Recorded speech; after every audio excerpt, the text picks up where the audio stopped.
All right, let's jump right into this explainer. Today, we're skipping the superficial, quick-fix productivity hacks. We're talking about something much bigger, how fundamentally shifting our mental maps, or what we call our paradigms, completely rewires our character. I mean, this stuff literally changes lives. Because, a lot of the time, the way you're seeing a problem is actually the problem itself. So let's take a look at how just one single paradigm shift can completely alter your reality. Okay, picture this. You're walking through a crazy busy subway station, and there's a guy just sitting on a bench. His kids are going absolutely nuts, running around, yelling, literally bumping into people, and he is just sitting there doing nothing. Zero reaction. You can feel that visceral irritation creeping up, right? You're thinking, come on, control your kids. Finally, you've had enough, and you actually say something to him. He blinks, kind of like he's just waking up, and says, "Ugh, I'm so sorry. We just got back from the hospital. Their mom died an hour ago, and I just don't know what to do." Wow, right? That moment brilliantly captures what a paradigm shift actually is. In a split second, your entire interpretation of that subway scene just shatters and rebuilds itself. All that anger instantly melts into profound empathy. It's wild, but it proves something absolutely crucial. We don't see reality as it is. We see our own interpretation of it. We're looking at the world through a mental map that's been heavily conditioned by our past and our assumptions. But when that map shifts, your whole world and exactly how you live in it changes right along with it. So, the big takeaway here is that the map is not the territory. If your internal map is just plain wrong, well, working harder isn't going to help you get to where you want to go. You're just going to get lost way faster. It's like sprinting in the completely wrong direction. And this is exactly why those surface-level self-improvement techniques usually fail in the long run. Trying to tweak your personality without changing your underlying paradigm is like trying to fix a cracked foundation with a quick coat of paint. True, lasting change has to start at the absolute base level of your character and habits. Now, if we actually want to change our character, we have to travel through something called the maturity continuum. Basically, we all start out at dependence. That's the you take care of me phase. Now, most self-help stuff tries to get you to independence, where you can finally say, okay, I am responsible. And that's great. But it's not the final destination. The absolute highest level of human effectiveness is interdependence. It's the powerful realization that, hey, we can actually do so much more together. But here's the thing. To make that first huge leap from dependence to independence, you have to achieve what's called a private victory. This is an internal shift. Basically, before you can go out and lead a team, or fix a relationship, or build anything of real value in the world, you absolutely have to win the battle inside your own head. You've got to take complete ownership of your own life before you can effectively share it with anyone else. To really grasp this, let's look at the psychiatrist Viktor Frankl. He survived the horrors of Nazi concentration camps and realized something profound. His captors could control his physical environment, sure, but they couldn't touch his ultimate human freedom, his ability to choose his response. True proactivity lives right there, right in that tiny gap between a stimulus and your response. And you can actually hear this paradigm shift in how people talk every day. Reactive language gives your power away. Stuff like, he makes me so mad, or I can't do anything about it.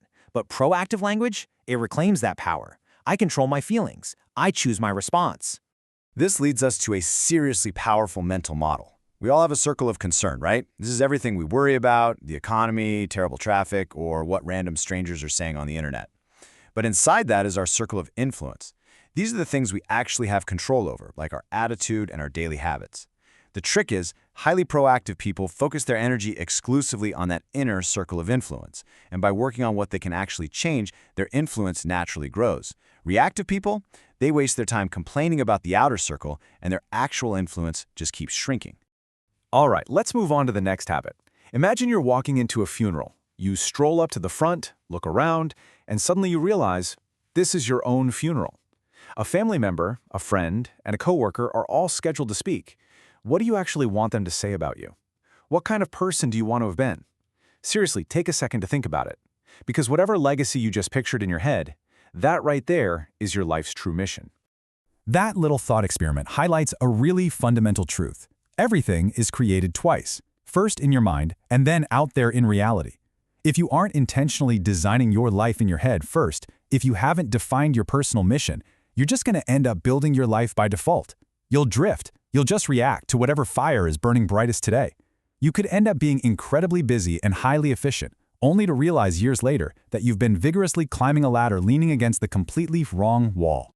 It's kind of like a woodcutter who's just frantically sawing away at a tree but getting absolutely nowhere. Somebody walks by and says, "Hey, why don't you stop and sharpen your saw?" And the woodcutter yells back, "I don't have time for that. I'm too busy cutting." We laugh, but honestly, that's exactly how most of us live. We spend all our time trapped in Quadrant 1, putting out urgent crises, or stuck in Quadrant 3 dealing with useless interruptions, that hour-long meeting that definitely could have been an email. But the real magic? That happens in Quadrant 2, the stuff that is deeply important but not urgent. Planning, relationship building, personal growth. It takes some real independent willpower to say no to the daily noise so you can spend time here. Okay, so once we've established our internal compass and locked in that private victory, we're ready for another huge paradigm shift. We have to turn our focus outward to the public victory. This is all about mastering how we interact, how we communicate on a deep level, and how we actually build extraordinary things alongside other people. But to do that, we have to completely ditch a really toxic, deeply ingrained paradigm, the scarcity mentality. This is that sneaky belief that success is a zero-sum game. The idea that if someone else gets a slice of the pie, there's literally less pie for you. The game changer here is shifting to an abundance mentality, the deep belief that there is absolutely enough success to go around for everyone. Creating true win-win situations requires a really careful balance. You need the courage to firmly stand up for your own needs, for sure, but you also need massive consideration and respect for theirs. Here's the catch, though. A win-win agreement is literally impossible if there's no trust. So think of trust like an emotional bank account. Every time you're honest, every time you keep a promise or truly listen to someone, you're making a deposit. The account grows. But every selfish move, every broken promise, that's a withdrawal. When that account is full, communication is easy. You can mess up and the trust covers your overdraft.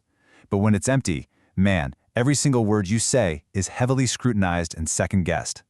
And this brings up something we do all the time that is just totally absurd. Imagine going to a doctor, and before you can even explain where it hurts, they just hand you a prescription. You're like, "Wait, you haven't even examined me." And the doctor says, "Look, I've seen this 1,000 times. Just trust me and take the pills." You would run out of that office.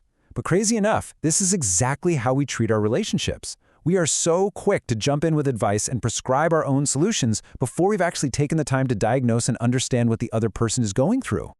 We really need to stop listening just so we can reply and start listening to genuinely understand. We have to move past just parroting someone's words back to them and level up to empathic listening. That means picking up on both the words they're saying and the deep feelings behind them. When you listen like this, you're giving the other person what's known as psychological air. And the second someone feels truly heard and understood, their walls come down. Only then, when they can finally breathe, are they actually open to hearing your side of the story.